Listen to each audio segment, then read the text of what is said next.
So today I'm dealing with a bunch of fire smoke, and it's hot, and so I was kind of shut down on this creek camp out because it was full of people. I didn't expect it, and it's Clear Creek on the map. What would have been nice there would have been to lock the motorcycle and hike up the creek bed, maybe a mile or so. It was a wide, sandy creek bed there. But instead, I kept going, and this is close to Spencer Peak and Spencer Butte. I stopped here because it's up high, it's dry, and there are very few bugs, still a few. The forest in here is thick. Forest over there is real thick, so I'll definitely find a cool place to camp. I've been supplied with some nice beer, pretzels, my water, and so here I also have my story ideas, which I'm gonna say to myself, fill all the paper that I brought. I might take a spin up this road on the motorcycle.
Okay, that was a blast. I came back twice as fast. That's my ghetto mount. I think the angle was better like that. Alright, so I found a spot for the tent. Off the grid. Carson Brewery. So it's not malty at all. It's more watery and hoppy, which makes it more refreshing than other beers. It's not a strong double IPA, Imperial IPA, but it's 6.2 maybe. So there's a bite, and then you get this refreshing wash of watered hops. That's my take on this beer you should drink when you're in Carson, Washington.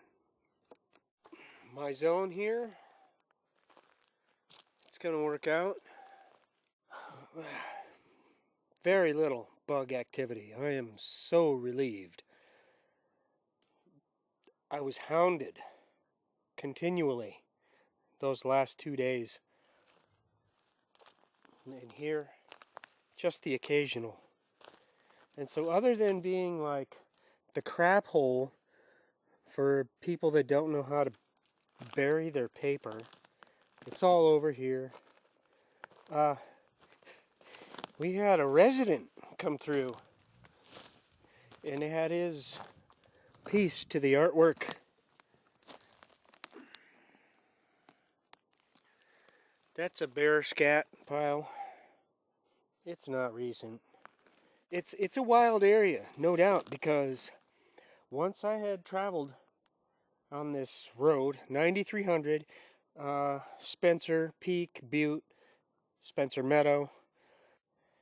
I think it was in the fall, maybe. I came through, and I swear it was a wolf cub in the road, long-legged, white and gray, just a young pup, just admiring my motorcycle as I came by, and he hardly ran away. At the last second, he turned around and went down.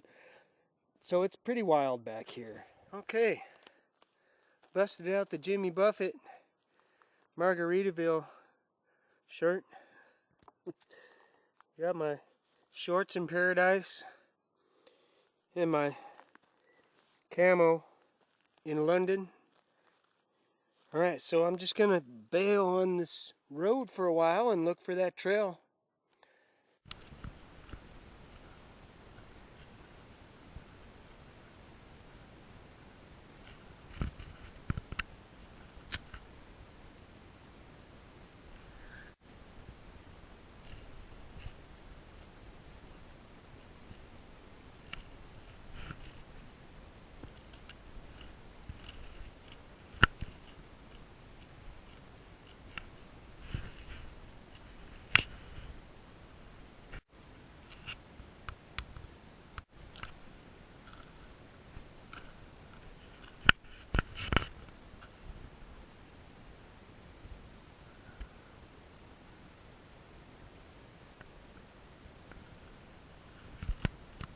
There's something you don't see in a second growth forest. This is habitat for whatever birds come and peck here. Here are a few trees left as tokens.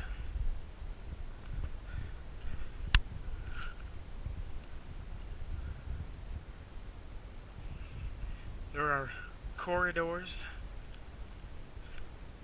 of old growth trees along the road to pacify people coming through, whoever. Nothing here to stop anyone from cutting these trees down tomorrow.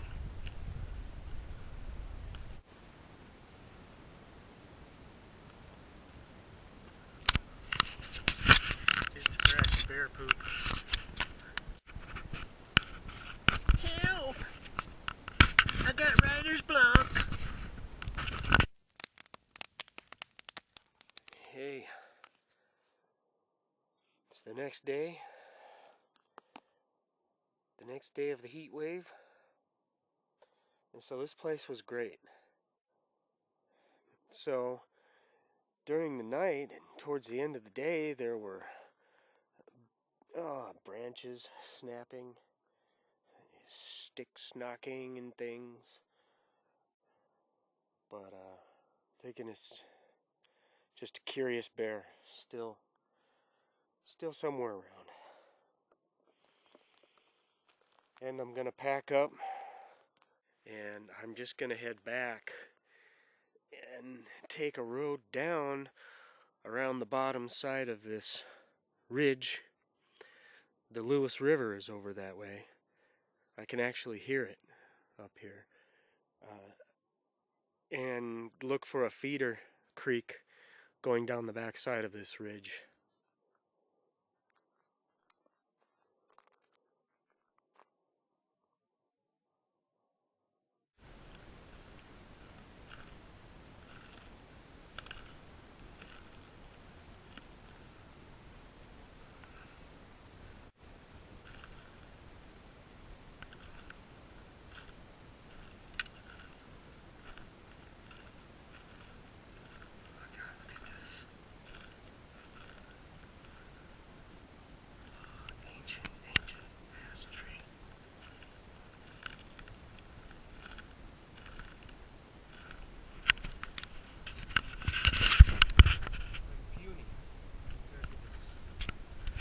said I'm puny compared to this big massive tree.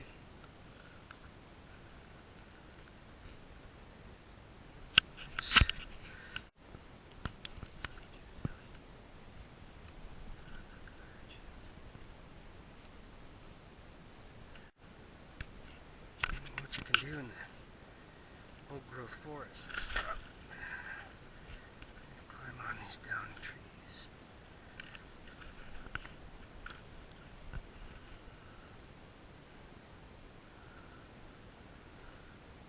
I've got water down there.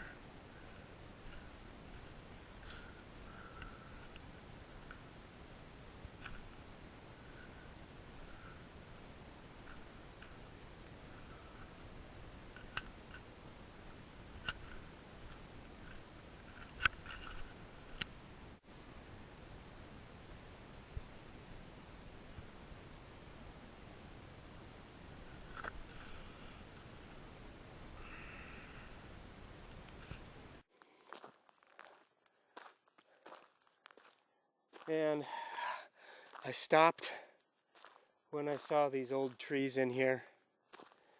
I've walked all through this forest already. I'm getting energy. I swear I got some energy from one of those big ones.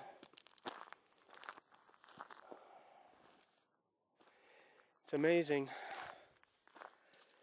the dollar amount to somebody just in this grouping of trees is maybe $250,000 in lumber. I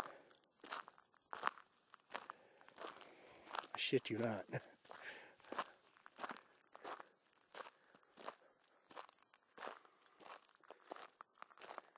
Yeah, and so this road here goes back to a big clear cut.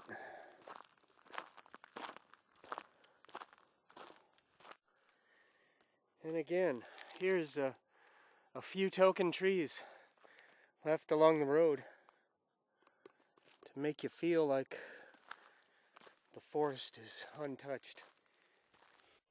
Let's see. Oh, it's hard. It's old.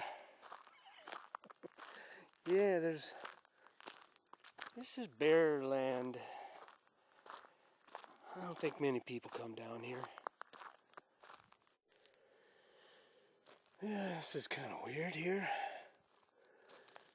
Yeah, this whole tree that broke off.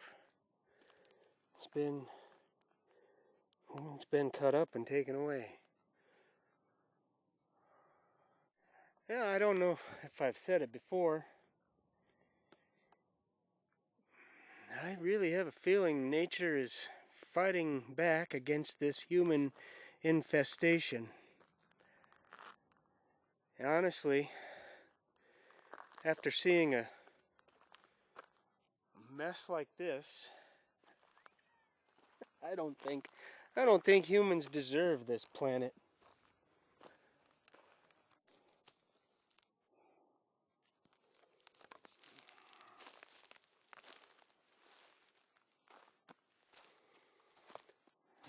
There's another one. Hey, you.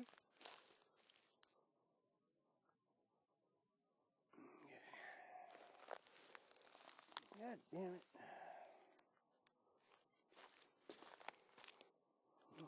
Oh.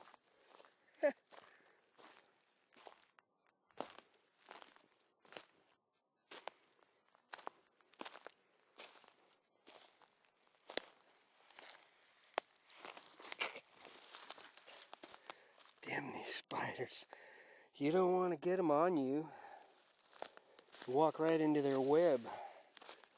Alright, I don't know why I'm going down here.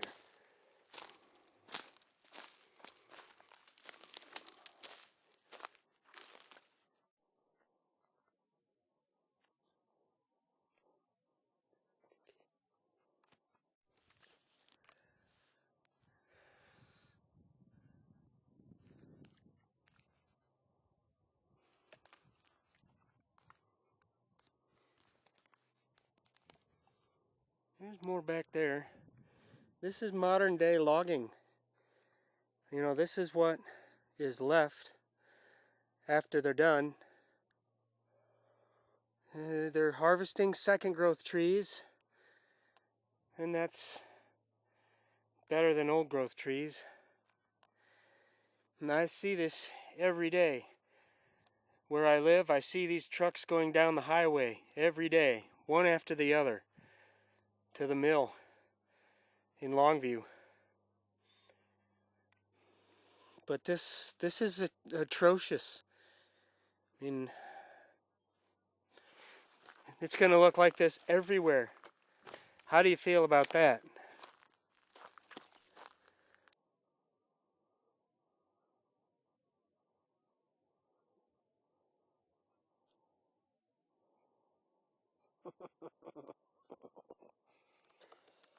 It's bigger than my motorcycle.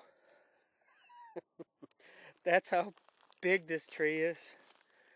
And this is the zone of old trees that I'm going to sleep with. Gifford, Pinchot National Forest. All I can say is I'm thankful to be here right now. There's just dozens of big trees right here. And that big monster one is back there. The 70-foot circumference tree. You can see the light shining on it. 0 bugs. There were just a few horseflies in the roadway. There are no bugs right here, and I am astounded. So I read into the map a little bit. It's pretty interesting because this map was probably the first map I purchased when I came to this region, circa 1997 or something. So this is a map from 1992. Last night I was up here. So what I was saying is, reading into the map, this is all marshy with meadows right here. You're going to have bugs in these marshy areas. I was here the first 2 days. And you can see I blacked out the road. It's closed right there. And there's Rush Creek. But all in here are marshes and meadows.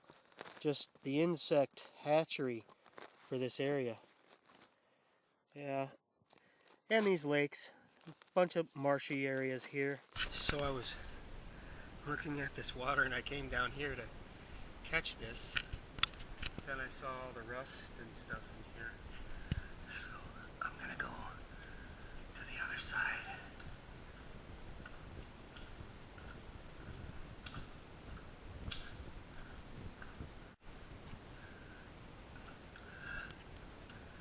Oh yeah, well, it's gonna be this. Right there.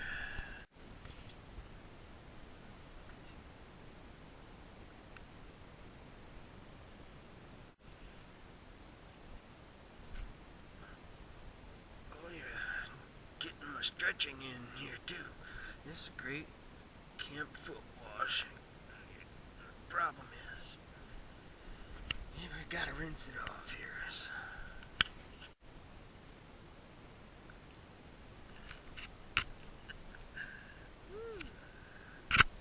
Think I got it. Okay. This is day number 5 of a bug out trip. This was a great place to be. These trees are huge. They're ancient. I was watching the sun set on this big one back there. And it was just still setting. I could see the sun. The last place was on that treetop. This is one thing I'm going to break into. I packed in some usnea. It's definitely dry. There's a dampness in the forests. Anyway, so this is I'm gonna put inside my sock or boot. It's gonna take away some of the odor, and it's an antiseptic, so it'll keep away any fungus. Okay, so the other thing, I guess, are the boots. I had a boot meltdown in the last month. The vascs are shot. The soles are breaking apart. Great solid boots. Not totally great for riding motorcycle, and I picked up these after getting 2 other shutdowns on boots, which I really don't want to go into. Why not? I am having allergic reaction to the Gore-Tex liners. I picked up some Danners, and immediately my toes started to itch. It's previously happened with Army issue Gore-Tex lined boots. I last a month, and my feet are like all bumpy and itchy, and so that was the first shutdown. The second shutdown, I'm going to cheaper boots, like these, and I got sent a women's size 9 through eBay, and had a horrible time trying to get the shit back to them. They wouldn't accept it. They wouldn't accept they made a mistake. So now I'm wearing Winchester waterproof boots. They are not Gore-Tex lined. I don't even think there's a Vibram sole. They're nice and light, for sure. One of the reasons I bought these was that the height, it's got to be like maybe 7 inches, 6.5 inches, which is what I need for motorcycle riding and pedaling out here in the Pacific Northwest. Woodland is going to be my home for 6 months. These were great on the motorcycle ride here. They were breaking the wind. Okay, that's one thing I need to have. And so far I've been able to run around the forest, with the only issue being this this is kind of pushing in to the back of my leg. I'm gonna go with it. I got no choice. That's my story.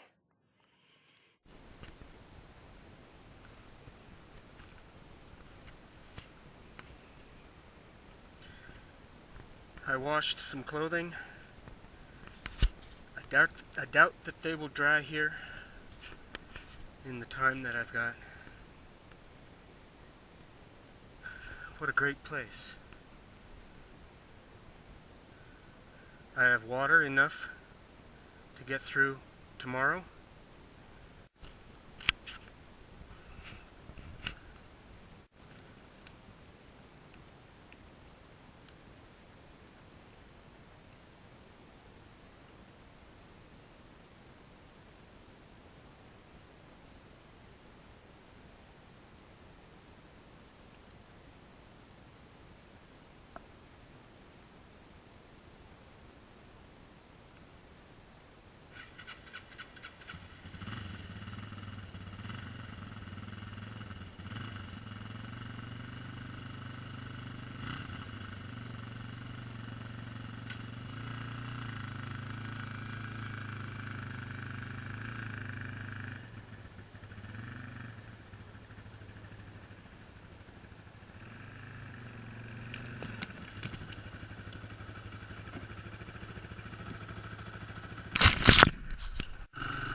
Yep.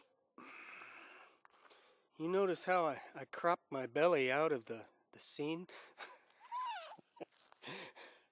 Uh, so this was like the best grouping of old growth trees I could find on this 9310. There's a couple, three here, and nice ones over here. Nice big old cedar tree over there. It's steep. I did cross a creek that was flowing quite a lot of water for this time of year. This side road drops down to some cliffs that drop down to Lewis River. And I'm drying my next set of somewhat clean clothes. And I'll be making some Powerade soon, just to maximize that water intake. And I'm gonna chill right here.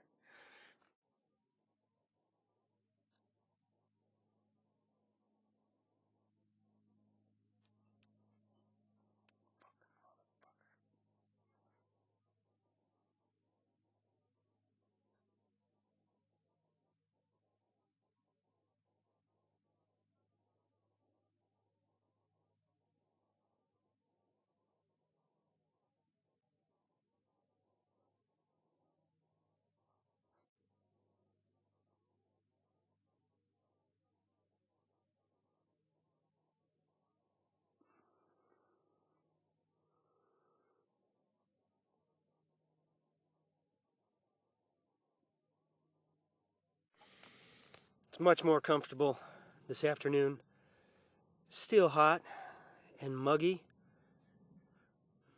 but there's a slight breeze.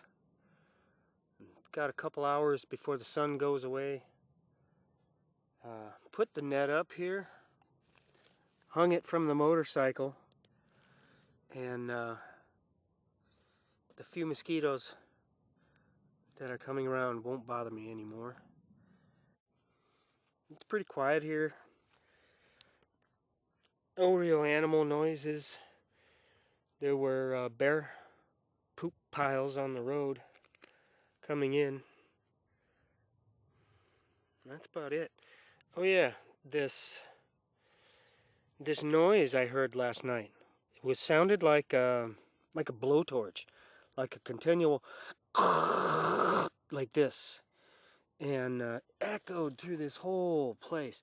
Now, I got down here and was reading for an hour or so, and somebody started firing weapons, and then it got into automatic weapons just up at the top of the hill where I was for the first night. It has to be. It's coming right from that place. And it's about like a couple miles away, a mile and a half as the crow flies. And then I hear two different automatic weapons, two different calibers, and then I hear that torch sound again. Just like if you can imagine a gun firing bullets that fast. I don't know what else it could be. It happened last night at about 9 o'clock, and then it was the last thing to sound off from that gunfire location. Okay. Yeah, all right. So this will be the 6th day of my bug out, Heatwave bug out. The last day. The culmination of this trip happened last night. And from this general place to my camp right down here was a definite wolf howl right here. I can tell the difference between a coyote and a wolf. This was a big, like, howl, but not a howl, but just a ow, like that. And it was near dark. I was in my tent, and I'll admit I babble sometimes out here.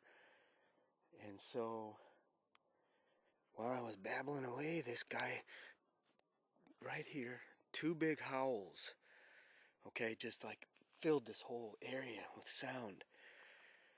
And it was freaky at first. And then I was trying to film it, get it on tape, and he did it once more. So 3 howls right here from a native local wolf. And that's not the first time. I mentioned before seeing a wolf pup going down the top of this ridge years ago. No, you have to believe it. And I feel touched. I feel happy that he made his presence known, and it was almost like he was either telling me to shut up or he wanted to participate. And he probably was watching me for a while.